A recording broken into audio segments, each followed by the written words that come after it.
Normally, I'd be very selective with the movies I watch. When I see something that's either uninteresting or done to death by other movies in the exact same way, I just tend to ignore it and move on. And you can tell I do this by looking at my Letterboxd account.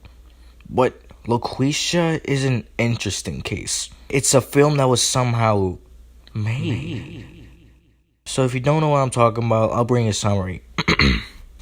In order to pay his son's $13,000 tuition at a private school, a man tries his best to get his own radio show, but with his attempt, he simply fails. That is until he discovers that in order to succeed, he needs a spark to light the campfire. He needed a voice that would stand out, and it just so happens that women and minorities were encouraged to join radio. So he does these impressions of the most stereotypical black female voice in all of comedy. You live with Loqueesha. What's your problem? First off, let's just get the obvious out of the way. This is just racism. Yeah, I know, how surprising. Second, why is this man trying to be on radio, man? Podcasting exists, idiot. There's like a million ways to host a podcast. Look, off the top of my head, some of the most popular providers that host podcasts are iTunes, Spotify, SoundCloud, and if you want, YouTube's always there for the taking. Humanity Ends, hosted by Am, are available on YouTube. Even the trailer's a joke. In fact, watch me search up Loqueesha trailer and see how long it takes to find it buried under the endless supply of reaction videos. Just watch. It's not much, but jeez, even Sonic was at the top. Also, just look at this wonderful editing right here at the end.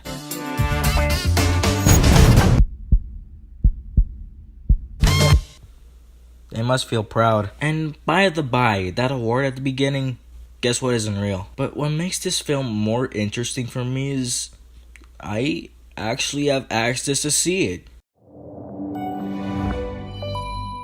Yeah, in response to all the interest, the guy behind Loqueesha, Jeremy Seville, actually put it on Amazon Prime Video. So what could I be watching at this point in time? I could be watching, I don't know, Disaster Artist or even Rocky and Bullwinkle for all I care. But no, I'm watching this, all alone, on a summer night.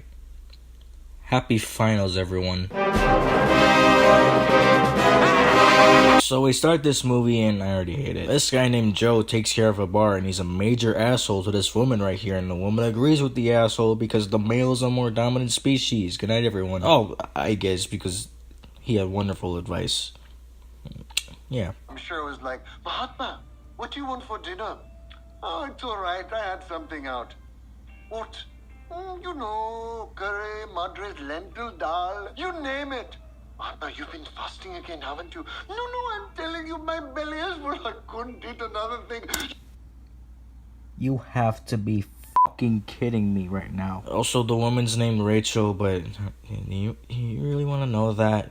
Do you really? I don't charge for my advice. Well, you should, because it was amazing. Because Joe's advice was so powerful, Rachel recommends that Joe does radio, but he sees that only minorities and women are encouraged to join. So again, he pulls off the absolute worst impression of a black woman, and now he's famous. Also, check out the sound mixing. Glad to see you're working so hard, Joe. I got a smartphone. But you said you hated smartphones. I was wrong. Wow. Now that he's famous, he needs a persona, because last time he submitted, he went as just Joe. If he submitted again, they get suspicious. So they try to hire black women to be Loqueesha. I am so done. This scene is running for 2 minutes and... Alright, sorry to interrupt, but they changed the poster and I don't know, it just looks stupider now. I don't know. I think it's something like the faces they're making, the hand gesture, and I don't even know. So not only does Loqueesha sound nothing like a black woman, but this black woman sounds nothing like Loqueesha. And we get to the point where Joe feels like a black woman trapped inside a white man's body, and now I guess Loqueesha's taking over his body and he's schizophrenic or something. They don't really address this, they just go with it. I think I might be a black woman trapped in a white man's body. You're gay? No, I'm not gay. I'm just very confused right now. I've been going through some very odd changes, Rachel.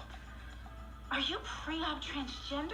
No, I'm very much this gender, and I am not swapping out parts. This has nothing to do with my sexual identity. Then Loqueesha tells some woman to kill herself because she knows she'll gain national coverage anyway, which I'll discuss later on. But oh, it's alright because she said, girl, you wanna jump or you wanna go Paris? Then the woman decides, and guess who goes off easy? A radio host from Detroit saved a suicidal girl yesterday.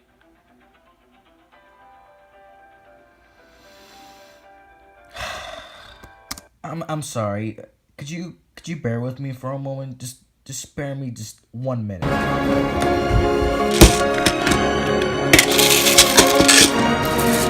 Hey guys, I'm back. So let me just break this down. So you can be an asshole as long as in the end you say something like, I don't know, believe in yourself, and then get away with it because, oh, you had wonderful advice at the end. Never mind that you're an asshole, you got wonderful... Good God, I'm losing it. Then he ends the show and his persona takes over. Then the show goes downhill because, of course, the black woman messes everything up and the white man saves the world. Look, I know I'm probably making that up, but Joe really looks like the type of guy who would call you racial slurs, so feel free to both agree and disagree with me. Are you blackmailing me? No, I'm black femaling you.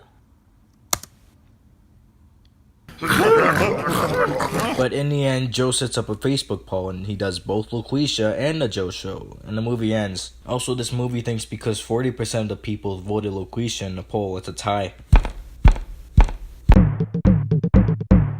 Joe is just worst character. This guy is written to get off easy for being an asshole. He's the type of guy who would say something like, I don't know, depression is a choice. And he gets some slack because he's really funny and hilarious. His wife and kid have no character whatsoever. Rachel's a character with no goals. Joe's black friend is only there to justify all the racism. And all the other characters have no personality. Jeremy Saville, who plays Joe in the movie, is like bootleg Norm Macdonald. It's like he watched the Hitler's Dog special on Netflix and only took notes from that. Except he took too many notes to the point where Norm Macdonald basically took him over. Kinda like what happened to Joe. Sound mixing is just weird. It's like an episode of Conjun House except unironic, unfunny, and just straight up awkward. Gino, you didn't tell me the crab was a crab. They seem to do this thing where they take one part of a sound clip and repeat it at one point because the actor forgot to say the full name of the radio station because taking retakes is hard. This whole movie just falls flat. It's painfully offensive, it feels too cheap,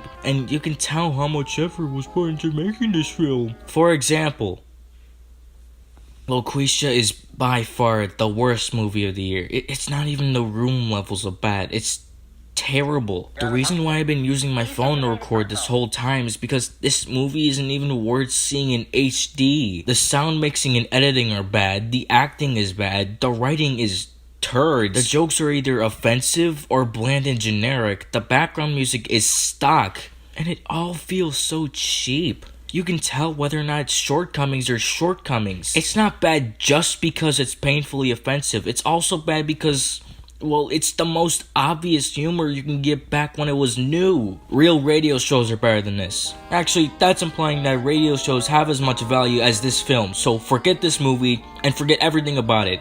To quote my Letterboxd review, it's like a Nickelodeon TV film made to spite BET. Jeremy Saville can kiss my left nut.